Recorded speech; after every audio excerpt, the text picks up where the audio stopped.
Ooh, live streamed. Boom. Fire. It is live. It's Live live, but it's private. streamed. What's up, What's YouTube? up, The YouTube. Welcome, YouTube? Brevity Boys and the YouTube. That's how we do it. That's right. And we're joined by Uh, Mitchie, new boy dad. Congratulations, Mitchie. We'll Thank we'll you. have to Thank we'll have to you. announce that on the podcast too. that's right. He has Hopefully, all joined. the family members I haven't told that were even pregnant yet won't be watching this and find out from a podcast. Unless they're one of our like 20 listeners, you're gonna be fine, dude. That's fair. That's fair. You never know, bro. You never know. I'm gonna get a call from my cousin being like, "A boy." That would actually be really funny. We're actually not totally sure who the other people are because Jason no longer listens. Like the Strowman Oh, showman What no a- longer listens. Wow, what a friend. well, I mean, when you're a Terrible hater, friend. Terrible. that's what's gonna happen. I know, When you're a dude. hater. And the best part is the way I know he doesn't know or doesn't listen because of how much I've talked mess recently on these podcasts about him. And he doesn't say anything. Like everyone, that's how I found out Jeff wasn't listening. I started taking shots at Jeff and I was like, okay, he's for sure not listening. All right, we're safe. What we talking about? Yeah, we're talking bad about the Cowboys and all that, Dak, and the stuff that really rubs in the wrong way. It hurts them. Let's do it. Let's get the podcast rolling tonight, Big Z. Let's do it. Let's get this thing All out of the right. way. Oh, Let's do it. Got a lot to cover, baby.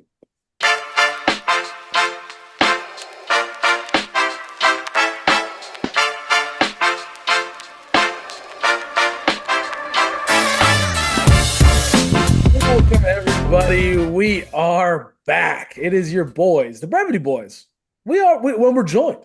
We have a new guest tonight, Big Z. We have a special friend. Well, an old guest. He's An not old new. guest. He's been here. He's been here. He's pretty much like like the He's most like a- returning guest ever. yeah, he That's is fair. returning guest point, version what's 5, 6. All right, well, let's start off this podcast right. First order of business. Cheers to the boy Mitchie Muffins. The boy Mitchie, he is having his first baby boy. You heard him here first. He has 2 girls. They are absolutely adorable. They are just the cutest things ever. They always have been, and now he's having a boy that is just going to come and destroy all the things. He's Dude, going it's- to It's gonna be a little Mitchy. chaos. It's gonna destroy the just- home.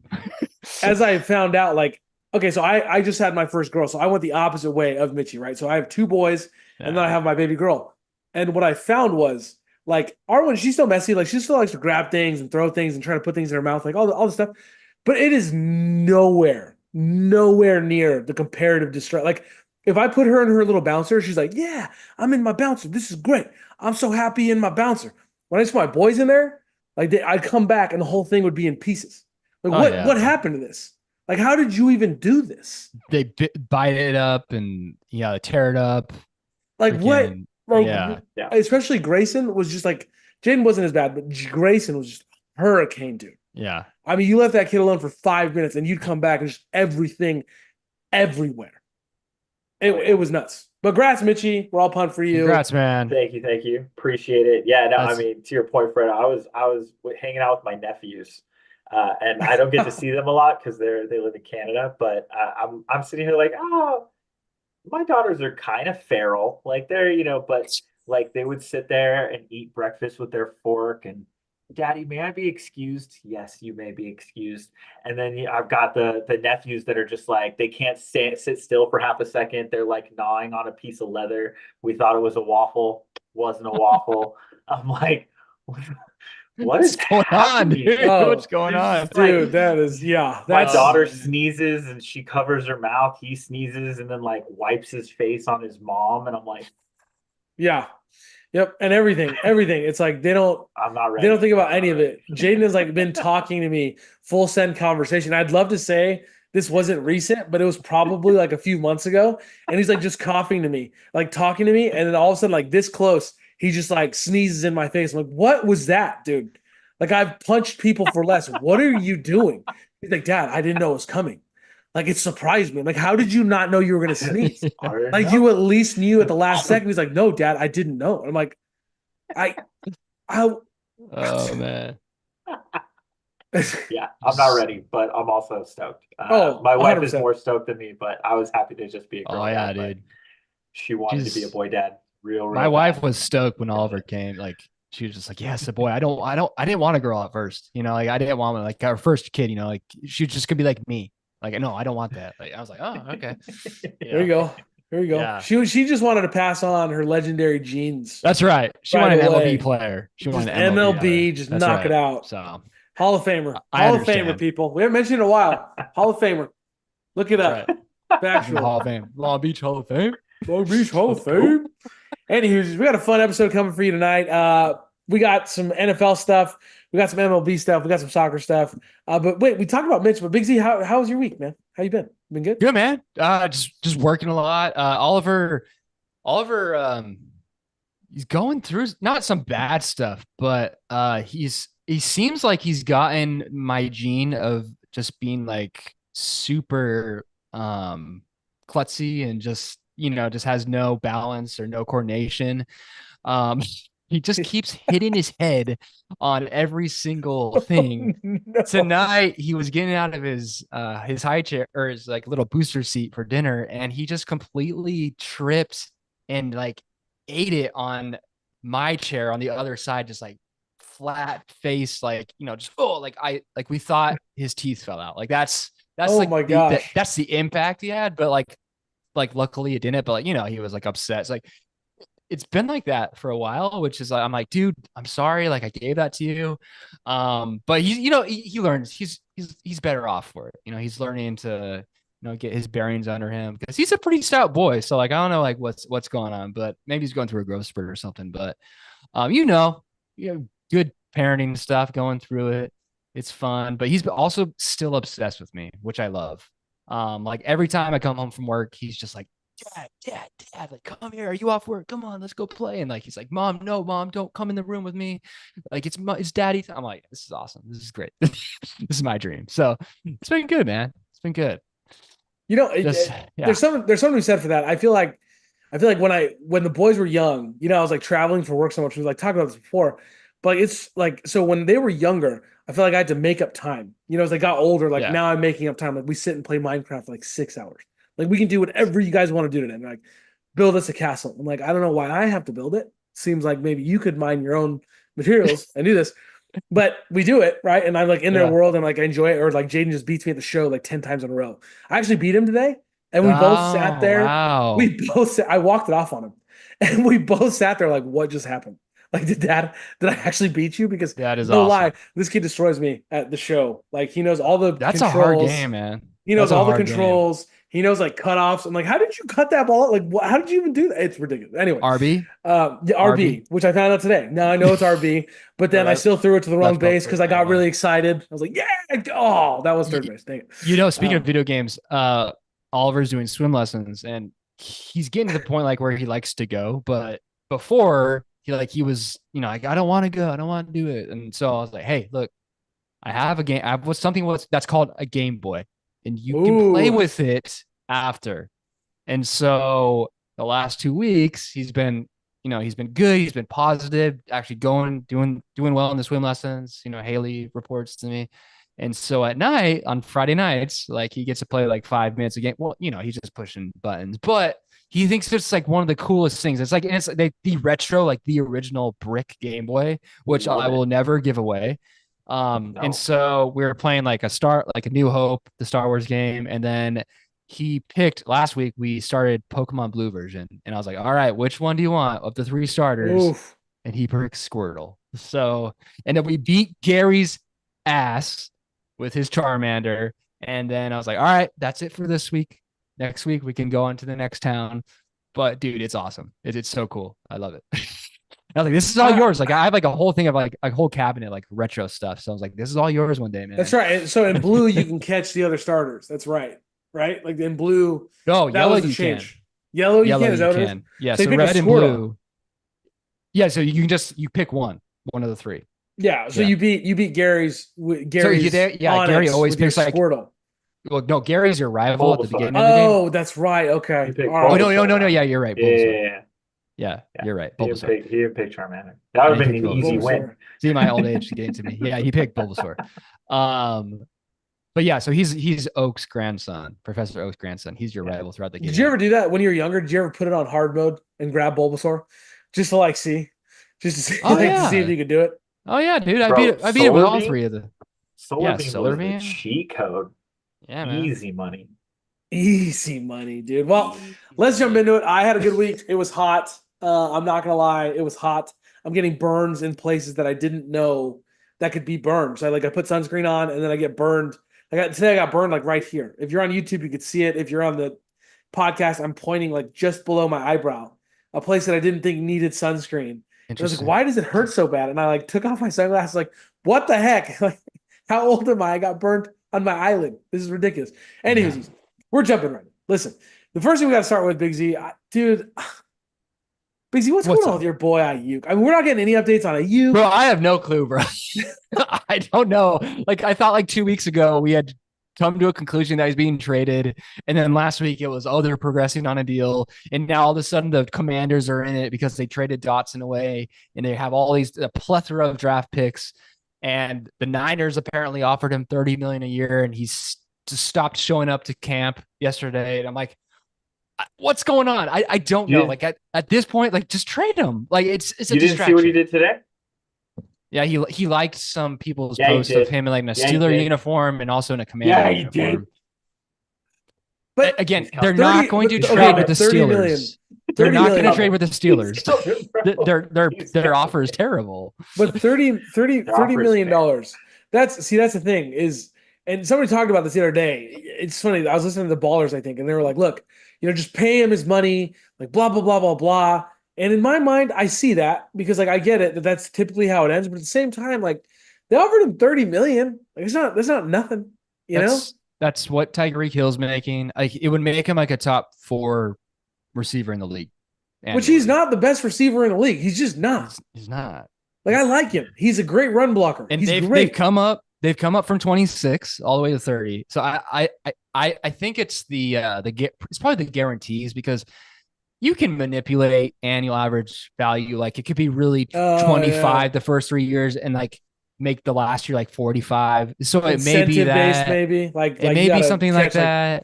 40 catches or something. Apparently like it was, they had ironed out some minor details and they had to bring it up to Jed York, the owner, for his approval, which I guess doesn't really happen too much. And so I guess that's where it's at. I don't know, but it's just silly. Like all the fake reporters on Twitter and like just saying stuff, it's like, I don't know, man. Like at this point, it's just a distraction. Trent Williams is coming back. Like I know that, like he just doesn't want to be at camp. I don't blame him. He's 36 years old. He's been through 15 times. At some point, yeah, but see, that's different. At some point, like somewhere around like 34. Let's be honest. For Trent Williams, it's okay. But Ayuk, like now it's like tomorrow's the last preseason game. Like you're running out of reps. Like as a receiver, no matter how good you are, Justin Jefferson, CeeDee Lamb, they all need reps. Jamar Chase, they need reps to rebuild that rapport with the quarterback, Right. So it's silly. It's fun. We're just along for the ride. I think it's one of the most dramatic situations I've ever seen. What are you hearing about? I mean, anything, Mitchie. Chase, Lamb, Ayuk, anything you got? What are you excited for? What are you hearing out there? What's going on in the people's eye, Mitchie? Let us in. Twitter's been ablaze, or X, Twixter, I think is my favorite terminology now for it. Twixter. Oh, Twixter. Wow. Yeah, break me off a piece of that Twixter bar. I don't know how that goes. Anyways, Elon Musk, if you use that, I expect to be paid, sir. But I was really in it for the Ayuk stuff. I was like, this is gonna happen. I was calling it. It was Z did not want it. He was like, no, this is not what's happening. It was happening. And then it wasn't happening. Then it was definitely happening. And then I was like, I was over it. I've been traveling with the family. And I was like, okay, I don't even care anymore. I really don't care. It's exhausting. I did trade for him in Dynasty. I was like, I'm going to get this dude. He's going to perform for me anyways, regardless. And so every once in a while I check up on it. But today it did show up that he liked a post on Instagram that says, look at it was like him in a Steelers jersey, just looking up at the sky. I was like, how perfect is this? And he liked it. And I was like, he wants to be a Steelers. He also liked one of him on the Commanders. But whoever could watch the Steelers, no one wants to be on the Commanders. Whoever could watch the Steelers preseason performance by Justin Fields and Russell Wilson and think, that's the team. That's who I want to play Yeah, for. yeah. That just makes zero sense to I me. am. You know Watching these what? guys in I am preseason, stoked about how terrible we're doing in the preseason. Do you want to know why? Do you want to because of know how well why? you did last year. We all Because have we heard. were given the business. Sorry, I just remember this is a family show. The business to people in the last two seasons for preseason. And how did it end? 9-8, 9-8. So I don't care. I don't care that we're doing So maybe this terrible. season you go 8-9. I don't care. Yeah, yeah. You know what? Fine. What I do care about is if we suck now, maybe we won't suck later. And we've got Russell Wilson on a vet minimum, and if he sucks the first 5 games, get him out. And then we got Justin Fields, Oh, who I'm dude, sorry is great. I don't care what the preseason says about him. So if we get Ayuk, I think we've got a nasty I wide receiver core and I some just good think stuff going Ayuk's on. production goes down in that oh, offense. Like, 100%. well, and not 100%. necessarily because of like the Yeah. skill No, set. Arthur It's Smith. because of Arthur Smith. Well, Arthur Yeah. Smith, plus even if it is Justin Fields, I heard a take the other day that like it's one of those takes that you know is genuine because it was a complete stray. Like there was no reason for Justin Fields to get pooped on. Like there was no reason for him to be involved with it. The ballers were talking about Darnell Mooney, and they're talking about like dark horse that you get in like later rounds. And they're talking about Darnell Mooney, and they're like, dude, I went back and I watched every single ball thrown to Darnell Mooney, and every single time this guy went back and watched every single route or something that Darnell Mooney ran. And he was like, it was shocking. It was shocking the amount of times that Justin Fields either just absolutely missed this dude, did not see this guy, or was looking somewhere to the right-hand side at the popcorn girl in row A3. Like it just didn't make any sense. It's kind And of like, it is kind of shocking because like you and I, Fred, like we're really high on him, and yeah, we're just like kind of yeah, blaming his situation with the Bears, which I think played a part in it. Like 100% it did. different 100% it offensive did. coordinators and coaches, but also like I think his lack of talent, like I think football it's talent, I think what it QB is talent, I had a a little bit, conversation. I a was having a little bit. conversation with the Stroman the showman earlier this week, the guy who no longer listens to our podcast. And we were talking about Ooh, yeah, I know, right? Boo. We're talking about the Ravens and how smart I was literally giving John Harbaugh his flowers for no reason. Like just randomly, like a Tuesday. And I was great saying, you coach. know, the genius of the Ravens is that they know who their quarterback is. So I'm not trying to take a shot at Lamar. It's gonna sound like I'm trying to take a shot at him. I'm not. Okay. But they know who they got. So in week one, they give Lamar like 20% of the playbook. Here, dude, here's 20% of the playbook. Right? Let's get this 20% down. And then like halfway through the year, they're like, we're going up to 50%. We're gonna start unleashing some plays. Let's figure it out. End of the year, they work out the whole playbook's open. And then what do? They get to the playoffs. Hey, dude, we're gonna close the playbook. And then the second half, we're gonna open the playbook. They know who their quarterback is, right? Like he may not be making the best reads. He may not be seeing the guys that they want him to see or reading everything the defenses are doing. And so they're going to adjust their game plan. They're going to adjust the plays that they have accessible to the quarterback. And that's something I think it has to be similar for Justin Fields. If you want to see this, if you want to see Justin Fields succeed, you cannot just hand him the Rolls Royce. You can't just hand him the playbook. You got to give him some like RPOs. And like, I mean, for the first 2 weeks, nothing but RPOs. You got one read, and then you're either running or handing the ball off, dude. Like that's it. Simplify And then, it, right. And then dummy proof it. Yeah. week 3, let's look at 2 receivers. Okay, we're adding a second guy. Let's see how this goes. But here's the we'll thing, go from though. there. Like this is the NFL, bro. Like, Oh, 100%. you I'm know, not saying no. I'm not. Yeah. All that to say, it's not great. But like Yeah. you were saying, we believed in this guy. I'm like, look, I still I believe know. in his raw God-given ability. Having Yeah. said that, at some point he's got to develop It's not beyond that. enough. Yeah. Yeah. Like the fact that it's even closer to him and Russell Wilson is a joke to me. I thought for sure that when Justin Fields landed that plane, that it was like, this is his team now. Like they're going to go into No. camp and it's not even going to be comparable. No, he was always going to sit behind Russell Wilson because why would you let someone who's still learning the brand new offensive coordinator, like let him learn how we're doing it while you go let the vet minimum quarterback go get his crap torn up on the field. I'm telling you, dude. Happen.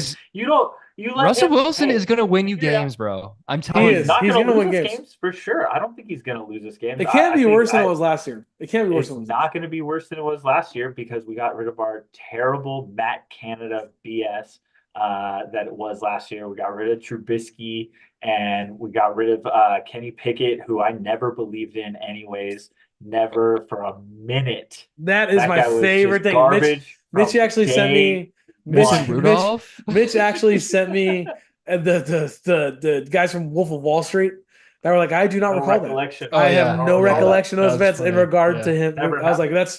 that's really Who? funny. And you knew I was going to bring him up at some point, Big Z, because I can't not bring him up until he utterly lets me down and utterly fails. I heard a really funny take on Bo Nix, and it was literally that Sean Payton is bad, which I loved because I still don't like Sean Payton. But in his badness, like Bo Nix is the perfect quarterback. Like he's going to throw exactly where Sean Payton wants him to throw. He's going to put it on a dot. He's going to run the exact play that Sean Payton wants him to run. And they were like discussing like some of these mobile quarterbacks. Like if you gave him like a Patrick Mahomes, he wouldn't know what to do with that. He would have no idea what to do with that. He probably wouldn't like him. Like if you gave him some mobile quarterback that could just create, like he wouldn't like it because he's not going to run his actual system. I have a question though. Like, I don't dislike Bo Nix at all. Like, I have no problem with him. But like, why do you love him so much? Here's why. Here's why I love Bo Nix so much is because I watched him quarterback for the Oregon Ducks and be great. Right? It's the same reason I'm all in on Michael Penix. I don't talk about him nearly as much because he's not going to start for a situation. If he was starting for a situation, I'd probably be talking about him just as much. But the Pac-12 in their final season, it was just the absolute climax of my entire childhood of the Pac-12 never getting the love or the respect or the flowers they deserve. You have two of the most elite quarterbacks the college has ever seen in Bo Nix and Michael Penix, and neither of these dudes got their flowers. People were ready to crown everyone else. And like I know Caleb Williams was also from the Pac-12, but that's not why he got noticed. He got noticed because he's from Oklahoma. That was the year he actually did well. If you watch his years with USC, it did not go nearly as well. So that's why he got that love. But Bo Nix and Michael Penix, and I know Bo Nix played for Auburn, but really when he got to the Ducks, that's when it was like, boom, he broke records. Okay. I love these guys. I'm never going to back down from him. Also, because I drafted him most of all, the biggest reason, because I drafted him in Dynasty. So I was so close to taking him. I should have just taken him. I almost texted you like, "Hey, I'm taking Nix. You need to trade." You would have saved yourself all of this. You would have gotten all kinds of stuff. I know. You would have saved yourself. See, this is why I'm like too nice sometimes. I'm like, dang it, bit me in the butt again. It bit me again. Dang it, man. Anyways, dang it. It's a you and Jason hanging out in a corner somewhere as I take Garrett Wilson and Puka Nacua for CeeDee Lamb. Anyways, I would have never done that. I would have never done that. I pooped on that right when it happened. Okay. He's a Cowboy fan, dude. He's a Cowboy fan. What are you going to do? Here we go. We promised you it was coming. Here it comes. The running backs are top 10, not based on any stats, not based on what everybody else is giving you. This is just straight from our gizzard, just straight from our gut. As Mitchie said, vibes are vibes. This is our vibes. These are our vibes, guys, that we're going with, or 1 through 10, and it's going to differ, and that's okay. Mitch is going to jump in. He's going to tell us if he disagrees. He's going to let the people know. By the way, if you're a big soccer fan, that's one of the big reasons Mitch is here. He's going to tell us about things we've never heard of. He's going to educate us. We're excited for that. So stay tuned for that. Relegation. Get your dictionaries out. Relegation. Relegation. Everybody say it would be relegation. It did not pass in our fantasy league, though. No. Let me just start off right off the bat by pissing off Big Z. My number one running back this year, Brees. Okay, I wasn't gonna do CMC either. So what? You didn't piss me off. How you weren't gonna do CMC? I love CMC, but I think he's gonna be hurt this year. I just have a bad feeling about it. Yeah, I remember saying that last year. You're getting mad at me. Well, yeah, but when I say it, because I'm a fan. When you're not a fan of the team, you can't say that stuff. Okay. I just know because he already has a calf issue in camp. But I'm still going to disagree with you. And I'm going to go Bijan Robinson number 1. I think that he's going to be unleashed this year because Arthur Smith is no longer freaking strangling his skill set. And he's going to be able to do whatever and whenever he wants. That's valid. I want the listeners to go back to last year. It's almost the exact same thing he said last year about he's just going to be unleashed. It's, oh my gosh, this guy is just going to be. Yeah, but Arthur Smith took hold of him. Yeah, it's true. Arthur Smith strangled him. And so I didn't have CMC first, and I didn't have him second either because I went Brees and I went Bijan. And the reason I put him in that order is that literally I said Brees has it has a lot to do with CMC and the injury. Let me just start right there. If you listen to this podcast and you're like, I'm all in on CMC, like no one's gonna make fun of you for that. If you take CMC first, like Yeah. great If job. he's healthy, he's number one. Yeah, by far. 100%. Yeah. Having said that, Brees Hall to me has less to compete with than Bijan, and I do like Bijan. I love the talent. That's why he's my second guy. Like I'm not taking a shot at him. They're interchangeable. Brees or Bijan, you're going to be fine. But Bijan, I do like Algier more than anyone the Jets have behind him. Algier rushed for 1,000 yards the season before Bijan got there. So if something should happen or Bijan, you know, the Falcons are in a unique situation where let's say Bijan is running down the field and he tweaks his ankle a little bit, they could Algier get in there, champ. You know, like we're gonna be fine. We can still run the offense through you, and that's why it's like Brees, Garrett Wilson, and Aaron Rodgers. And if one of those goes down, they are screwed. You know what I mean? Like it's sink or swim, baby. So that's why I got him number one over Bijan. But I like Bijan. I like Brees number 2 for myself as well, just because of the Aaron Rodgers factor. Like if he stays healthy, like he's going to be able to throw the ball down the field, which like you cannot stack the box against him. Right. And so like it's going to open the play action, the screen, whatever that is, because he has deep threats in Garrett Wilson, Mike Williams, and all those other guys. And so this is going to be like a huge amount of running room. And their offensive line is so much better than it was last year too. And so that's much better. Yeah, that's why I have him my number 2. I am so surprised. I thought for sure, like right off the bat, we were going to disagree so hard, and I was so excited to like disagree. And then here we are. Our ones and twos are different. I disagree. Here we go. Tell us. He disagrees. Yeah. Tell us your number one. So first of all, Bijan doesn't even crack top 5. He's gonna be so afraid now that Arthur Smith isn't there because he went to go coach the Steelers, and so Arthur Smith wasn't holding him back. Arthur Smith understood there's clearly a mental block in Bijan's my God, mind, and he's going to now have to perform in a way that expert, and so it's just not going to work. And I will come onto this podcast and say I was wrong, or I will collect your rights from both of you when he doesn't even. If Brees Hall is not top 5, you will receive the biggest. That being said, Brees Hall is my number 2 after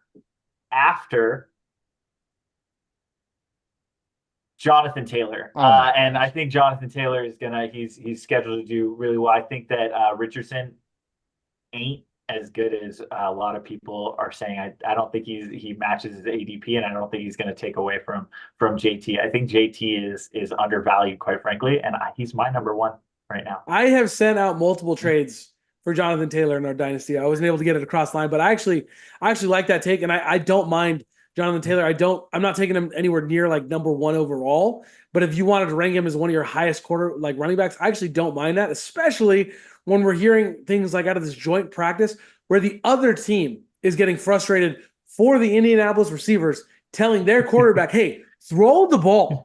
Like the cornerbacks are yelling at this dude, like he beat me. He got me on that play. He literally burned me, and you're still running around. But you're talking about Harbaugh, John Harbaugh, like kind of tailoring the offense towards Lamar Jackson, right? Like, okay, we know what you can do. Yeah, like, go fair. do it.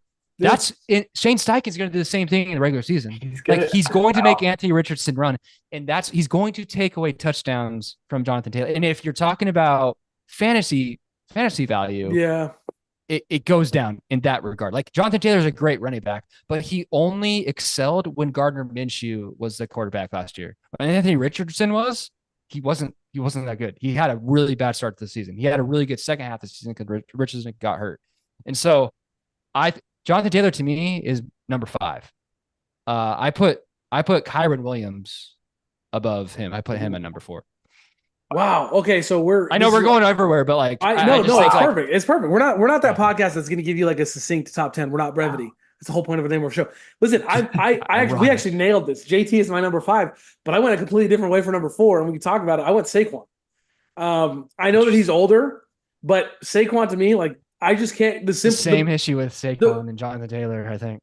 But the most simplistic argument here is this is the best team Saquon's ever been on. And I don't see him a DeAndre Swift. I don't see him getting stopped on the 1 yard line. And if you actually go back and look, the amount of carries that DeAndre Swift, like we're not going to talk about stats, but the ballers have talked about that multiple times. The amount of carries that DeAndre Swift actually had inside the 5 yard line is shocking.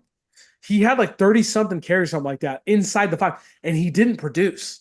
He got like 7 or 8 touchdowns from it. Like Saquon Barkley, that's not happening. You give Saquon the ball in the 3, he's housing it. So when I actually heard that stat, that's what Without made him Jason Kelsey though, skyrocket. I don't know. I know, Jay. But I Jason think I don't think they're going to try to sacrifice Hurts as much doing that without Jason Kelsey. I think they're going to say, give it to the running back. Well, I just don't think you go get Saquon. That's the other argument for me. I don't think you go get Saquon and you're the guy, and then you still do what you were doing last year. I think they did what they did last year, obviously because it worked, but they're going to find out that when you have an elite running back. But it could go either way, but I like Saquon. I like this is the best team he's ever been on. I also think like the Eagles, it's like the Niner problem, or like any team with a lot of offensive weapons. Like you have Smith, you have AJ Brown, you have Goddard, you have Hurts. Now you have Jahan Dotson. Like I don't know, like how many times is he going to get the ball? Like it's going to be a lot. It's going to be a lot, and it's going to open up. It's going to open up running lanes for him. But like I don't know if it's going to like. I guess that number. What do you put him at 4? I put him at 4. 5. I guess at number 4 it's fine. Like I'm not. I guess as a number 1. But if they're smart, they need to use him like CMC. That was the comparison, right? Before he got injured, before the Giants fell off a cliff, it was between CMC and Saquon, and they were neck and neck because they both have great hands. They both can run routes. They both can catch balls. They both can make people miss. It was a very even comparison, but the Giants are awful. And CMC is on a great team with a great head coach. So this is a moment now we're going to find out, right? Because honestly, let's be honest, if anybody's on the hot seat, the Eagles head coach is on the hot seat, right? If this doesn't work, he's gone, right? The smart thing to do here, the smart money, 100%. Yeah, the smart money here is for them to treat Saquon much like the Niners treated CMC, let him open up things. And then, like you said, I got JT next. So Mitchie's number 1. I got him at number 5. Yep. Who's your number 3? My number 3 was Bijan. Or no, my number 3 is CMC. I'm sorry. Brees, Bijan, CMC, Saquon, JT. And I'm kind of sad because I definitely have Kyron way lower than you. I feel like a pretty terrible Rams fan. You're not a real fan, bro. That's why. We'll get to him when we get to him. I think it's pretty shocking. Who you got next, Big Z? Who's your number 6? I'm so like mixed up right now. I have Saquon as my number 6. I switched Kyron and Saquon. Or no, tell me about Kyron. No, stop. Tell me about Kyron. You had him at number 4. Like, you haven't like I don't know why people are so down on him. Like he literally outperformed every single fantasy projection last year. Right. And you have a healthier offensive line than you did last year. You have a healthy, not really a healthy Stafford. But you still have Sean McVay as the coach. Right. You have a better Puka Nacua. A healthy Cooper Kupp. I just think that he's very, very explosive, and he's also so small. Like he's very hard to tackle, right? And like he has great agility, just bursts through the running lanes like no other. And like he's able to take over games just with like on the ground, and he's also able to do it in the passing game too. And so I think especially if you play for like in a PPR half PPR league, that's why I have him up at number 4, because like he can just get a lot of points, and that's how he got a lot of his points last year, is by just catching passes in the backfield and getting 8 to 10 yards out of that. I just think he's a very elusive back. And yeah, he got hurt an ankle injury last year.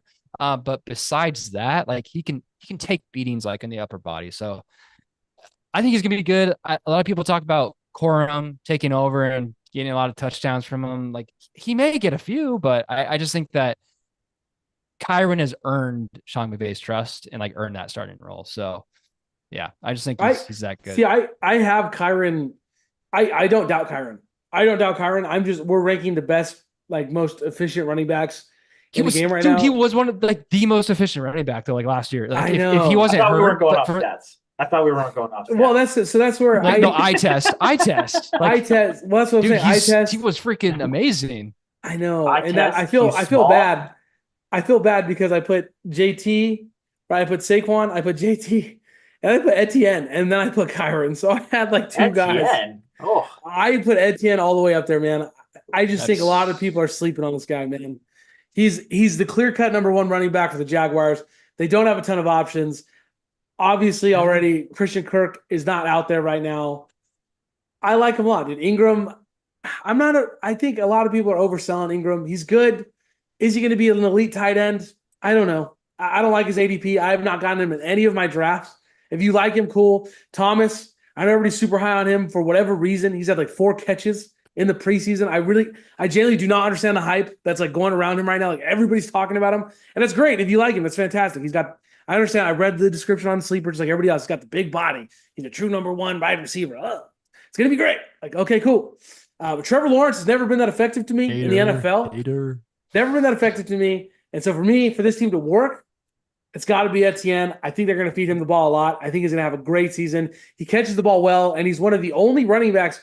He's one of the only guys on this list that we can truly say, right? Like besides Brees, CMC, he has a committee of running backs to follow behind him. Bijan, we talked about it. That he has Algier. There's some other guys, but Etienne really, I mean, Tank Bisbee likes to fumble the ball. He drops the ball on the 5-yard line. So he's it. Etienne is it. There is no Blake Corum behind him. There is no plan B. It is Etienne, and they're going to tape him up and put him back together if he's not feeling great. So that's why I have Etienne that high. That's where I got him. Where's Gibbs, bro? See, I have Gibbs all the way behind Kyron. I am not. So we'll get into that in a second when we get there, but I'll give my reasoning for that because I do have a case to make for that as well. I wanted to change up my list, and I wanted to be true to what I think is going to happen in fantasy football. Here's the thing. It'd be so much easier to go with like the status quo of what everybody else is saying, because even when they disagree, it's like by 1 spot or 2 spots. When I look at these guys, I got to be honest. And Etienne, he was fantastic last year. He did everything you wanted him to do last year as a running back in fantasy football, and everybody's just sleeping on the guy. So I've gotten him a lot of tough drafts. I have him behind JT. Who'd you have behind JT, Big Z? I had ETN at number 8, actually. Yeah. Wow. Yeah. So I think that's a good for him. I think that's a good spot for him. Yeah. Number 8. Who'd you have, Mitch? I would have ATN higher if before the bye from last year, he had just kept up that streak because he was just giving it to people. And then the bye happened and it was like 9 points, 10 points, 8 points, 9 points, and then a 20-point game. And then but it was just like where did the monster go? Where did something happen during the bye? Like did you have to put your dog down? Like what happened? I don't know what happened. And I mean, hopefully he's over it now, because if he can do first half of the season from last year, the whole season this year, yeah, he's going to be a dog. But I just don't see it keeping up. He clearly doesn't have the juice to keep it going the whole time. So great point. I don't know. It's a great point. So which number are you asking me about? So we got JT at 5, right? We all said we got JT at 5. I had 10 at 6. I had JT at 1, but. Okay, you had JT at 1. We're all over the place, which is great. Yeah, I went JT, Brees, Gibbs, CMC, then Saquon. So Saquon was my number 5. Okay. Number 6 probably didn't even make your guys' top 10. Oh, don't do it. Don't take him from me. He's gonna do it. Nick Chubb. Wow. Now I know what you guys are thinking because we all watched his knees that's supposed to bend this way. We all watched it bend that way. I know. That's the second time it's happened, and he came back, and he's a monster. He's a beast, dude. I don't dislike the pick. I didn't believe in aliens until Nick Chubb got on the scene, and I'm kind of like, is he an alien? A little bit, because I think his knee does bend that way, but we weren't supposed to see it. And so I think they're like, oh yeah, he tore an ACL. I don't think he did. I think he's an alien, and I think he's going to be back this season with a vengeance. And I think the Browns are going to be needing a heavy running game. But he's also got a backup that's going to be able to share some of that load.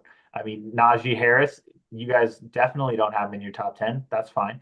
But he's always had a strong number 2, and it's the Thunder Lightning, man. And I think that Nick Chubb comes back with a vengeance, and I'm going to be trying to target him in a couple of trades. So we'll see. I'm sure. I hear Jeff is willing to move him. Who you got, BZ? Who you got in the spot? So we're on what, number 7? 7. Yeah. Well, you got to give us my number 7. Just so I give us your top 7. Go in order. Okay. Just go in order from the top. Okay, so we I can clarify. Bijan, Brees Hall, CMC, Taylor, Kyron Williams, Barkley, Gibbs, ETN. So that's 8. My number 9, I have Derrick Henry.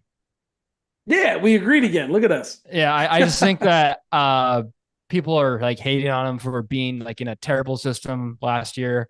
I think that Lamar Jackson being the way he is, I think it's kind of opposite effect. Like you would think, oh, like well, you said Anthony Richardson and Jalen Hurts are going to take away touchdowns. I think it's actually going to really help Derrick Henry just because he's not going to have so much of a load, so he's going to stay healthy now, and then King Henry is going to be back. And you know when King Henry is in full force, full king mode, dude, that guy is unstoppable, especially in a Ravens offense who is run heavy, a Harbaugh offense. Until the playoffs. It's until the playoffs, but like doesn't matter. It doesn't matter. We're talking about fantasy. The dude is going to be such a beast. So I have him at number 9. I love it, dude. I have him at number 9. I have Brees Hall, CMC, Bijan, Saquon, JT, Etienne, Kyron, and I have Gibbs all the way down there, and then Henry. Let me defend my Gibbs pick because I know I have Gibbs way lower than a lot of people. And it's just quite simply, I still got a lot of respect for Montgomery. That's the only reason that Gibbs is that low on my list. When we're talking about touchdowns being split, like if we're going to take a shot at Saquon, this is not just a legitimate threat. This is the way it is. So Gibbs did get some touches inside the 10-yard line last year at the end of the last year, but they signed Montgomery for that 3-year deal, right? Like Montgomery's not going anywhere. He's a locker room guy. He's a great runner. That is why I have Gibbs so low. I love Gibbs. That is not trying to be a shot at Gibbs. He's still in my top 10. I think he's going to be great. And I think when he is the sole running back, he is going to do even better when he has just like a guy behind him who can come in and take a couple reps while he's tired.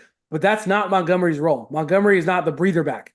Montgomery has a legitimate role in this team and has to do a lot with inside the 10-yard line, or if they're on a short yardage play, they're still going to go with Montgomery. He's their bruiser. He's their guy up the middle. So when I see that type of split, especially in the red zone, like even Mitchie talking about Chubbs, nobody's going to snake runs if Chubb is back, right? If he's actually back and he's actually healthy, nobody's pulling him out inside the 10-yard line. That's him. That's all him. Nobody's going to. Mika Fitzpatrick might. Oh my God. There we go. Nobody is going to come in inside the 10-yard line when Nick Chubb is on the field, right? Jahmyr Gibbs does not have that same luxury. That's why he's so low on the list. I got Henry, and I'm actually really curious for your number 10, Big Z. So you go first, but I don't want you to steal my guy. So you need to read my mind and go first, but not steal my guy. Ready, go. I think you're going Cook. I'm going Pacheco. Seriously, dude? I'm gonna have to show my screen. I freaking got Pacheco, dude. Like, why? How did we agree? I don't know. Like, I just don't think like there's anyone else behind Pacheco that's gonna take that job. I think he earned like the brunt of the carries last year. Like he was the guy. Andy Reid finally was like, you know what? I anoint you the running back, the number 1 running back, and Mahomes trusts him. He's also great in the backfield. Like he can catch passes too. So I think that they're going to be running a lot more too because they have more weapons in the passing game. And so I think it's just going to open a lot of stuff up for him. So anybody who thinks Pacheco's not going to have a fantastic year is a fool. And I love James Cook, but my issue with James Cook is similar. The reason I couldn't get him in my top 10 is I can't take a shot at a guy like Gibbs, who I think is more talented, a little bit has more ability than a James Cook. And then in the same breath though, ignored the fact that like James Cook, they've never used him inside the 10. Like they will literally go get anyone else, including an old Leonard Fournette. Like they will go get whoever they need to have Cook not take the ball inside the 10-yard line. I love Cook. I have him in Dynasty. I believe in him. I think he is going to be great. I think he's going to score plenty of touchdowns. But to be in the top 10, I want to know you're going to have a prominent role inside the 10-yard line and at all times of the game. Like I said, Gibbs, Saquon, those guys who we doubt, they are still going to have a prominent role in their teams. They are still the guy. Cook, you never know. Like Josh Allen might just decide, like, you know what, dude, this is not a James Cook game. I'm going to just take the ball. I'm just going to do my thing, whatever it is. Pacheco, 100%. Dude, they shipped everyone else out. Everyone. Except for Clyde Edwards-Helaire. And that guy, let's be honest, he doesn't really matter that much, right? Like they let He's a go. good backup. He's a good backup. He's a serviceable backup. Yeah. But they shipped everybody else out. So it's clearly Pacheco's year, and the only one who has to be afraid is really the ground because he runs so freaking hard. And that's all there is. Like I like him. I love your number 10 pick, Big Z. I think it's really funny that our number 5, our number 10, and our number 9 completely agreed. And we had the same top 2. Just always seems to happen that way, man. I don't know. That's right. I don't know what it is. Like-minded. Mitchie, Mitchie, who you who's got? Who you got? your Who's your 9 and 10? 10? Who's your 10? So my 10, so my number 9 was Henry actually. And then my number 10 is actually tied. It's the Tidy Whiteys. So I got Rashad White and Zamir White. Zamir White's not getting a lot of love for whatever reason, but he's got Gardner Minshew, who looks like an 80s grunge hero working out to Creed, which I love, by the way. Zamir White, I think he showed at the end of last season he can be the guy. And I think he's going to continue to be the guy. They've got an upgrading quarterback, but not like an amazing upgrading quarterback. And so I think they're going to do better. The Raiders are going to do better. There was this kid. He was interviewed at practice today. They asked him, what's your outlook on the Raiders? And he said, we're not going to go to the Super Bowl. And the guy was like, wow. He said, what can help us have a successful season? He said, not getting arrested. And I think that if we have these kind of expectations for the Raiders, they can do great things. They're not going to go to the Super Bowl, but I think Zamir White's going to be a top 10. I think he can be. Based on the end of last year, he came hard to the show, and he really did. He showed me, at least. That's why I drafted him, and I drafted Rashad White, who is also the workhorse in Tampa Bay. He's going to be getting the touches down low. He's got trust with his quarterback. He can catch the ball. Which I think both of them are going to be. By the way, I do think it's funny, and I love that. I wasn't going to pick White because I do have Pacheco over him, but I like Pacheco way more than those guys. But I still don't mind the pick, and the reason that people are hating on White is like there's like this notion he's not going to get the volume. Like Baker Mayfield is still their Rashad White. I'm sorry, Rashad White. Like Baker Mayfield is still their quarterback. Like he's going to get the ball. Like yeah. Baker's not gonna be running it that much. So he's gonna get the ball. Baker's a check down artist. And Rashad's gonna be there to who almost made it for you, Big Z? Who was like so close? Who was like Cook was right there. Like 11, 12 or something like that. I think that he's still going to get like when the Bills turned their season around last year, like that's when they started going run heavy, like run first. Right. And he was obviously the big piece of that. And Josh Allen actually started playing within the system instead of like going outside of it and doing things himself. He actually handed the ball off when he was supposed to. So I think Cook will be like a top 11, 12 quarterback, which again, we're not saying is bad. Like that's like you can get those guys for really good value. I think who's going to be a bust. I think Achane. Mostert scored 21 touchdowns last year, and Mostert's the same exact guy as he was last year. He's healthy. He's in that offense with McDaniels, like who is freaking a mastermind in football. Like I don't know why people are so high on Achane. I don't. I really don't.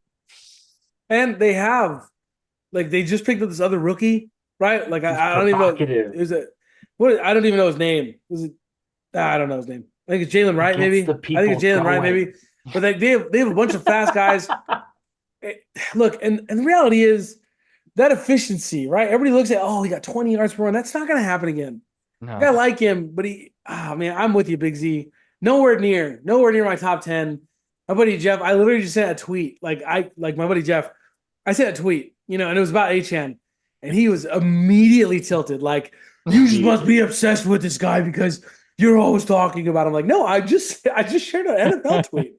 Like, it's all Like, I don't know about you, but on my NFL tweet, it's all Achane. Either people hate him or love him, right? Like, it is what it is. So I just shared a tweet, but I agree with you, Big Z. That's a great call out. Let's move on to something that you and I are really excited about.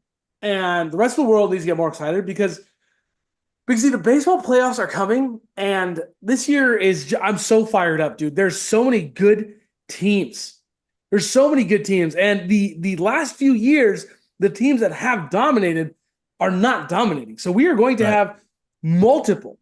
There is not a single team right now that is just pulling away beyond being reached in any singular division, right? Mm-hmm. And if they are, they're fighting for home field advantage because no one, there's no 90 or 80 win teams right now, right?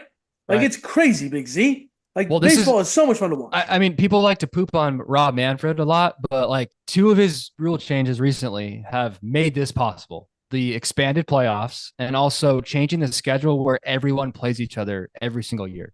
Like it used to be Yep. like Dodgers didn't play the Yankees every they had played them once every 7 years.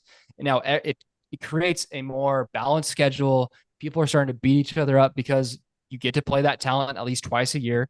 Yep. And so I think that, Rob Manfred definitely deserves his props right here. And it shows. And like there's so many teams, like you said, that weren't in the playoffs last year that are now in contention. And so good for the fan bases. It's so good for the game to grow. And so I love it. I think it's amazing. You're seeing a lot of teams to kind of slide out, like the Mariners. They've lost 9 of the last 10. They just fired their manager today, who actually found out on social media before he was actually the meeting of him What? being fired. Wait, Scott what? Service. Yeah, so he found out on social media that he was fired because someone in the Mariners organization leaked the story to Twitter or X. So he found out, and Twixter. And then he had already had a meeting scheduled with the GM today, and so like he knew exactly what was going to happen. And my gosh, just like that a dumpster fire brutal. of the Mariners as an organization, just like what they've been. Well, But I think that I just think that this new playoff format is amazing. I used to be not on board with it, as you know, from the past, but I think it's absolutely great. And I think, and we were talking about it before, it's like it's challenging these good teams to play good baseball throughout the season. Right. Like the Yankees, like the Dodgers, the Phillies, the Braves, like these teams that kind of coasted through the regular season. Yep. Now you're having all these other teams like pushing them to stay great. Right. And so it's good. It's good for baseball. It's fantastic for baseball, and it's exposing owners who aren't spending the money and aren't doing what they need to do, right? No longer can the White Sox beat up on the Tigers and the Tigers beat up on the White Sox 50 times a year. Like they're still playing each other a lot, but that's why we're seeing a team like the White Sox all the way down 31-97, already eliminated from the playoffs, right? Like it's exposing those teams that aren't willing to make moves. And 100%, Rob Manfred, giving his flowers on this one, because it is absolutely incredible to watch the Dodgers play Boston. Like I was glued to my TV that series. The Dodgers play the Yankees, whatever it is, like these huge matchups, right? And it just seems like, the Phillies playing the Braves. Oh, the Phillies are actually going to play the Yankees. Like just seeing that fire, when you look at a guy like Bryce Harper on the field, Aaron Judge, and all the star power, it's just absolutely amazing. It's absolutely incredible. You're being tested every week, and there's no familiarity, right? There's not a chance to get comfortable. And before we'd see San Francisco for what, like 30 times a year? It was like, all right, man, like how many times do we need to watch this matchup? You know what I mean? Right. Exactly. Like, do we really need to watch this matchup again? Do we really want to watch them play the Brewers 10 times a year for like whatever reason? No, we don't. We don't. Put the games on that everybody wants to see. Mm-hmm. It's perfect for the game. I love it. And dude, this race is close. So look at the wild card, right? Baltimore is 2 up on the Twins and the Royals. Okay. But we've got the Red Sox. By the way, we got a big fake Red Sox fan in the crowd. He's actually a Dodger fan. And they're only 3.5 back. He loves Dodgers way more than he loves Boston. It's fact. And then you have the Diamondbacks, 3.5, Padres, 0.5 back. The Braves, Big C. The Braves are chasing the Padres and the Diamondbacks, Big C. I mean, it's crazy. I don't know where the Braves or where the Padres and Diamondbacks came from, because like in June, they were not even 500. Like I don't understand. Like there's 16 games above 500. They have like the 3rd and 4th best record in all of baseball. But I think it's good. I think it's a good thing as a Dodger fan. I think it's a great thing for the Dodgers, like we were talking about before the show. But I'm just gonna keep harping on this and just keep mentioning this. But like I'm very impressed with the Royals. Like last year they won 56 games, and they're 71-56 this year. And like we still have a whole month of baseball left. Like Bobby Witt Jr. Bobby Witt, man. Like, and they added a lot of other guys. Like they actually did roster building. Like they didn't go out and just put a bunch of stars together. They actually filled holes in the roster. Right. And they did a good job, man. And so I'm in a fantasy league with baseball league with a bunch of guys. And they asked like, oh, who's your sleeper this year? I said Royals, and like all 10 of them, dude, like you're stupid. You're dumb. Like I was like, dude, trust me. And look where we're at now. Like they better freaking seal the deal. But I'm pretty pumped about it. You called the Orioles last year too. Let's not forget. You called the Orioles. Yeah. Like at the start of the year, you're like, the Orioles are going to be really good, bro. I was like, how would you possibly know that? Not even the Orioles know they're going to be good. and they were actually good. Mitchie, coming from the outside looking in, I mean, you're the soccer aficionado. Like you sleep with your pillow-sized Christian Pulisic pillow. That's what you sleep with. Like what? CP. Like talk to me about baseball. Like what are some takeaways? Like you're just casually watching. I only told you about my Christian Pulisic pillow because you said you wouldn't talk about it on the podcast. I can't believe you went against that. I mean, as a soccer fan, kind of looking in, one of the problems with soccer right now is we did go with an expanded playoff in MLS. I much more expanded than MLB, and part of the problem has been regular season games don't matter. More than half it seems like more than half of, or just under half of the teams make the playoffs. So That's too who much. cares? It's too much. That's like so, NBA. Too much. That's That's NBA. too Yeah, much. it's like playofflation, I think somebody called it, where it's just like, the playoffs bring a bunch of money and a bunch of interest, so let's just expand the playoffs for interest. No, make the games matter. And I mean, like to the White Sox, 31-97. You don't have to know a lot about baseball to know that's embarrassing. Like if we lived in feudal Japan, every one of those players would have to kneel before the fans and that would be it. But we don't live in feudal Japan. We don't have honor, so they're not going to quit. They're not going to go get jobs at Best Buy, which is what they deserve. Like again, I don't know tons about baseball, but I know that's terrible and you should quit. Like mommy told you were special. You're not. Like I don't know what to tell you. White Sox, top down, whole organization should go. And again, bringing up relegation, this is a great point.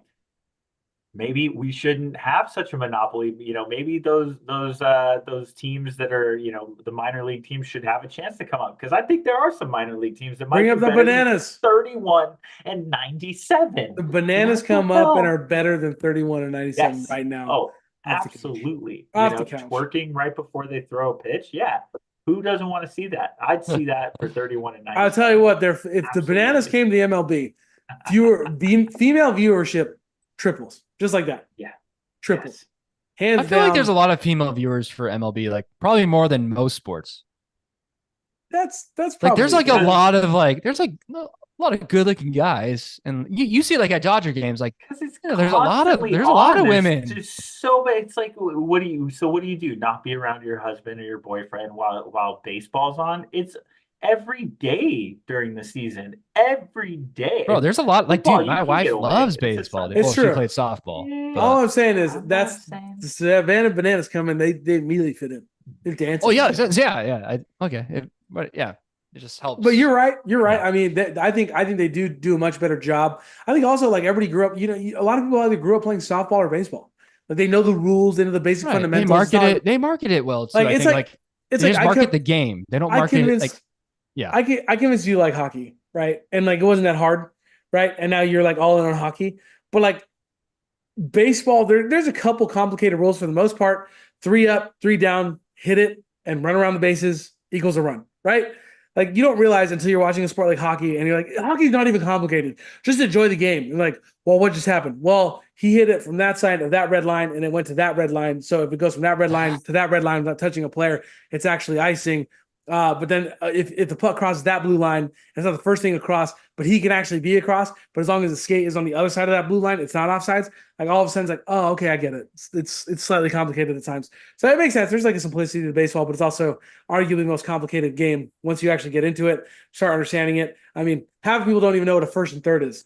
And that's, everybody in America knows baseball because it was voted in by Congress to be actually like the sport. MLB has a conglomerate over it. I mean, it's actually pretty sad. I highly recommend, if I could do a little plug here, for The Battered Bastards of Baseball on Netflix.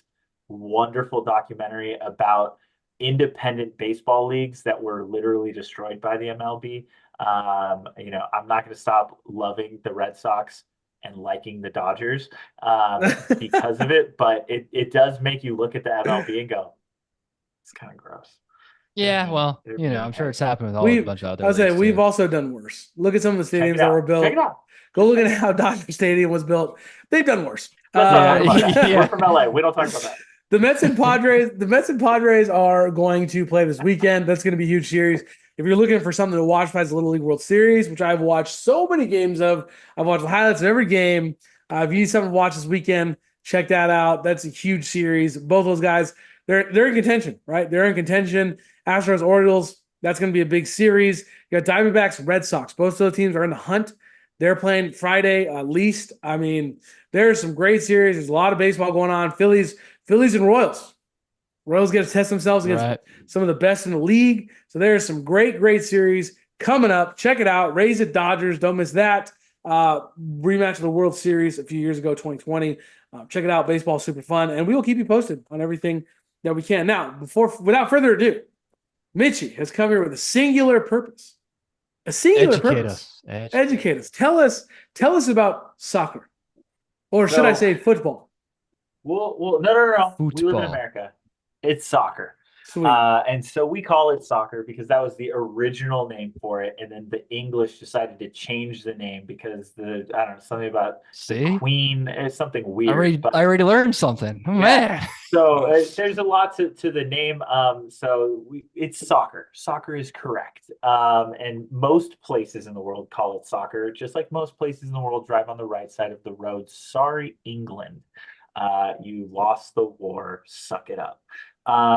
Speaking of losing the war, they did not fire their mediocre coach, unlike U.S. soccer did. Now, if you guys are unfamiliar with the craziness that's been surrounding U.S. soccer, is basically since the World Cup, some of us, like myself, before the World Cup, have been screaming for Greg Berhalter to be fired. I was tweeting at the president every once in a while, whichever president was in and would listen to me, like, Mr. Joe Biden, please fire Greg Berhalter. This is the 20th day I've asked you. And no one would listen until finally we got grouped in this last tournament. That was painful to watch. That was ridiculous. We're talking about, and I don't know much about soccer, but I know that we're supposed to do better. Like, we should have made it to knockouts at least. Like, come on, man. Like, even we know that. Like, come on. You know, that's like Bolivia or something. I was like, are you serious? Yeah. We just tie Bolivia. It was one of those things where it's just like I was so disappointed it happened. How it happened, it was just, but it was also like kind of predictable because Greg Berhalter was not a good coach. He was a fine coach.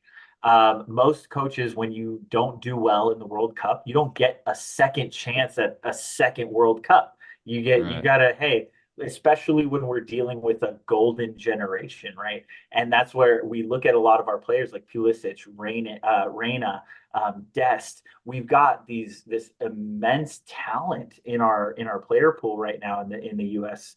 Men's national team that we can do so much, and yet we're like, yeah, we're beating Mexico, and that's like the best team we beat, and we beat them every time under Greg Berhalter, and for that, he gets a tip of the hat. But at some point, like, you keep beating, it's like beating Gary in Pokemon. You're supposed to beat Gary in Pokemon. You can't get further in the game if you don't beat Gary in Pokemon. Who cares anymore about Gary, right? And so he was able to do that, but then he'd only win games that were in CONCACAF. He wouldn't win games against big teams. He never had like a signature win. He never beat like a big team. People say he beat a big team when we tied England. That was not a win. That was not a signature win. That was a tie. It kept us alive and able to advance in the World Cup, but it wasn't much. Then you've got all of the drama that he had because he was talking about players, after the World Cup with Reyna, and then U.S. Soccer actually did fire him just to rehire him. And they said, well, we hired a consultant agency and gave them what we're looking for. And basically what they gave them was find Greg Berhalter. And guess what? The consultant agency, they found Greg Berhalter. So, and so he didn't do great. We ended up getting kicked out of this last tournament in the group stage. And he didn't do the honorable thing like previous coaches before him and quit or resign as he should have done. He was fired. Thankfully, U.S. Soccer pulled their head out, and they did fire him. And then they did something crazy. They actually hired a really good coach. So I'm Wow. revealing to you, the faithful of the Brevity podcast listeners, Mauricio Pochettino, which sounds Italian, and I did put an Italian accent on that, but he is Argentinian. He's not Italian. Yeah, What could right. be Plot more twist. what could be more American than going to find like some random dude? Like that is that we're the melting pot, baby. All right. Like Yeah. you watch the Olympics, like our ping pong team standing next to China. And it was like, all right, like this is how you know America's the land of the free, home of the brave, land of diversity, baby. Oh yeah. Yeah. Well, it's funny you say that though, because we actually almost hired Uruguay's coach a while ago, before Greg Berhalter. He inquired, like, hey, is this position open? And he's an amazing coach with a huge pedigree. And we said no, because he only speaks Spanish. And so, like, we couldn't, we're the United States of America. We have dual nationals that speak Spanish. We have the ability to hire interpreters Sure. that can help. Like, I don't understand why. Okay, you need football knowledge, and you need to be able to take the knowledge you have and impart it onto the players. Like, that's the job of a head coach. But so we've got this guy. He does speak English and Spanish. He's coached at some of the highest levels, but what I love about him most is that he's taken teams and done more with what he has or what he's expected to do. So, first club that he was hired at, Espanyol, they play in La Liga in Spain, one of the top divisions in the world. I don't know if you guys ever heard of Lionel Messi or Cristiano Ronaldo. Oh my That's the league gosh. that they Okay, were yes. playing in for a Never, while. never, bro. Yeah. So that's the league they were playing in, and he comes in to a team that's at the bottom three. Now, I've said relegation a couple of times in soccer. When you play, unless you play in America, because we like participation trophies here. When you're in the bottom three in Europe or most other countries, you get sent down a league. You're the bottom three. You don't get to play with the big dogs anymore. Go over there, play with the kids. And so he was brought in on a team that was going to get relegated, and they finished well above relegation. It wasn't even close by the end of the season. So he didn't come in like, oh, you almost got relegated and then fixed it. He came in right there on that line of like, oh no, this is going to be terrible. And there are serious financial consequences if your team gets relegated. Then he goes on to England, does some great stuff with Southampton, where he did work with our current, president of U.S. Soccer.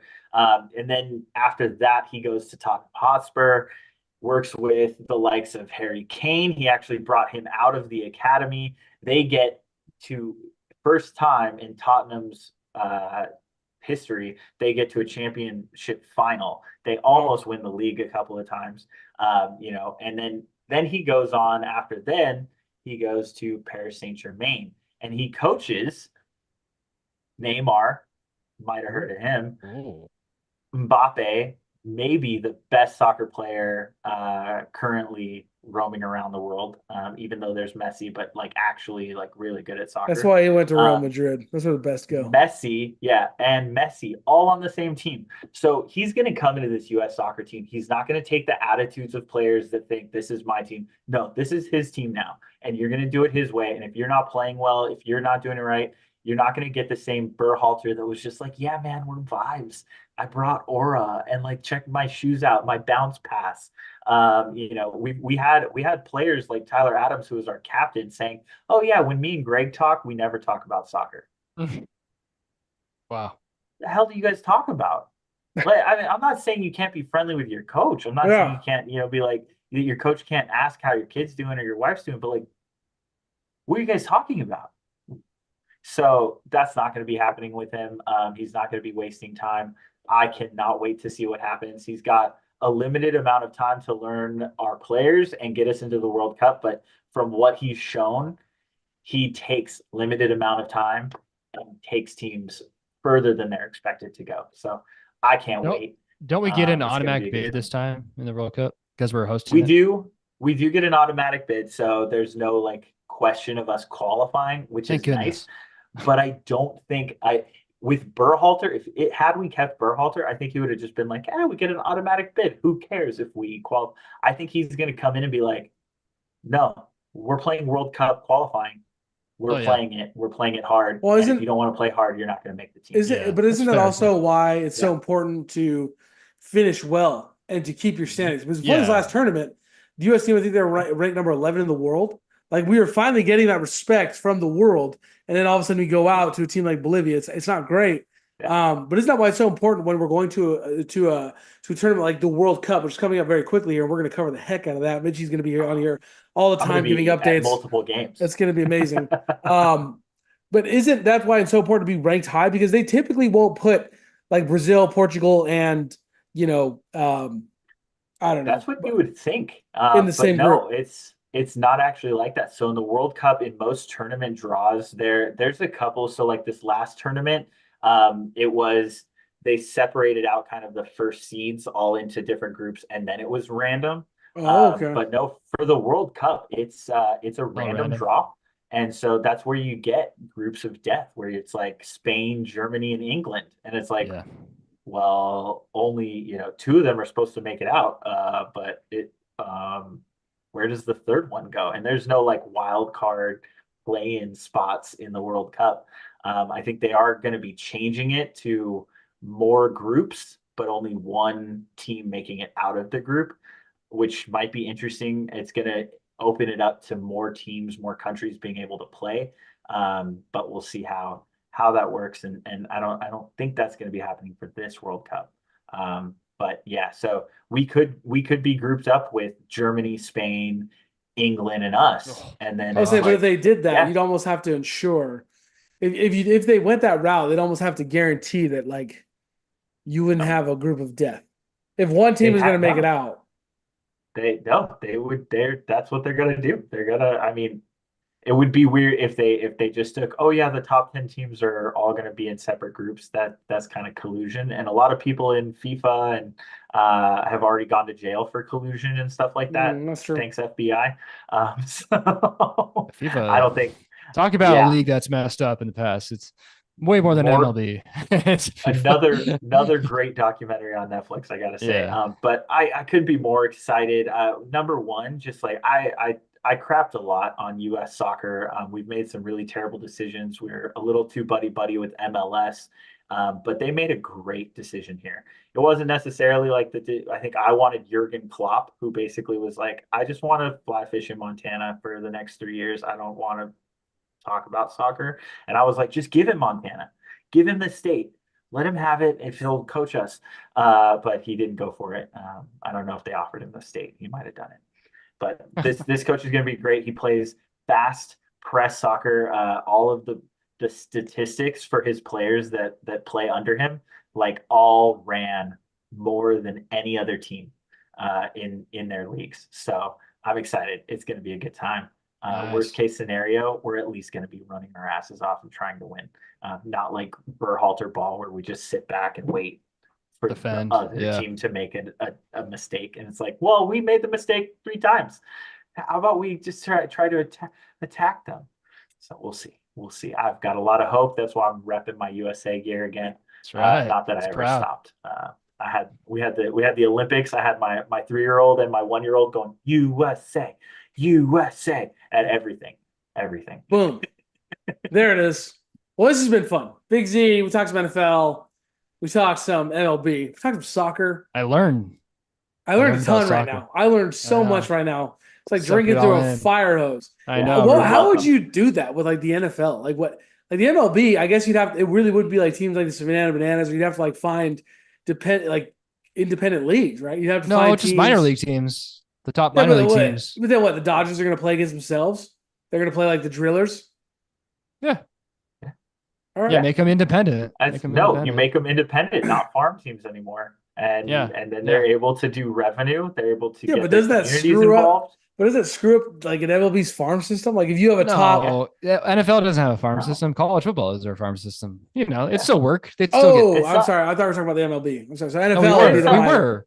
We were. If we're But talking about the MLB, yeah, sure, it might screw up their farm system. But now you know what? Instead of the Dodgers just saying, "Oh, you're getting moved up," if someone's that great in a minor league team, the Dodgers can go out and say like, "Hey, we'll offer you this amount of money to give us that player." Now that minor league team, right? They're able to get some more talent, pay their players, pay their coaching staff. It's all relegation does. It makes a pyramid that only leads to the top, my friend. It only Okay. leads to the top, and it creates. I mean, look at some of the things in Europe where these teams are going from the third division to the second division, not even the top. Wrexham. Wrexham. Wrexham. I mean, you can look at Wrexham, but they're not even the biggest one. I mean, in Germany, these teams that are going from the third division to the second division, and it's like they just won.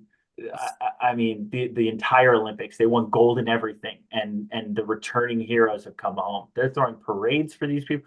And it's like bigger parades than you'd see for an NFL winning the Super Bowl. Like it's relegation is the key to fanatics and fans getting what they deserve from their teams. So There it is. there's also sadness Boom. out there.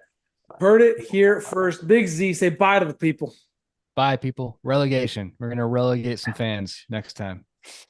White Just kidding, Sox just kidding. relegated. White Sox Relegated. relegated. Boom. Yeah. Relegation. You guys have a Mitchie. good week. Have a good weekend. Go, Mitch. Go. Mitch, thanks for joining us. Say bye to the people. Thanks, man. Thanks for having me, guys. It's always a pleasure to be here. People, adios. I hope you learned something, and I can't wait for the World Cup. All right, baby. Thanks for joining. Check us out on Instagram. Check us out on Twitter. Check us out on YouTube. If you want to see what Mitchie was doing with his hand motions there when he was going to feudal Japan, there you go. YouTube, please don't shut us down. Have a great night, great weekend. And of course,